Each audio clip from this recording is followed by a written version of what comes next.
করো তোমরা? এদিকে আসো, এদিকে আসো, এদিকে আসো, এদিকে আসো, এদিকে আসো, বসো। তুমি একটু নিচে যায় সবাই ড্রয়িং রুমে আসতে বলো তো। আমি একটা সিদ্ধান্ত নিচ্ছি। কি সিদ্ধান্ত? সেটা নিচে যাই বলবো। ঠিক আছে নানুপু, তুমি নামাজ পড়ে আসো, আমি নিজেকে সবাইকে ডাকতেছি। সাকিব, আরোহী, বলো। হুট করে কি বলবো, আমি তো কোনো কিছু জানি না। আরে আগে সমস্যাটা বলো। ও সবাই শোনো, নানুপুর অনেক ইচ্ছে ছিল একই ছাদের নিচে আর মেয়ের পরিবার এবং তার ছেলের পরিবার সুখে শান্তিতে বসবাস করবে। দাদুর সেই স্বপ্ন পূরণ হয়েছে।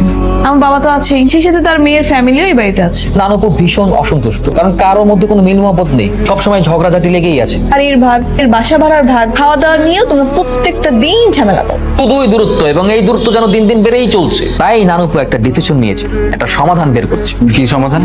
সিদ্ধান্ত নিয়েছি যে আমি সাকিব নানু ভাইয়ের আর আরোহী দাদু আপুর বিয়ে দেব।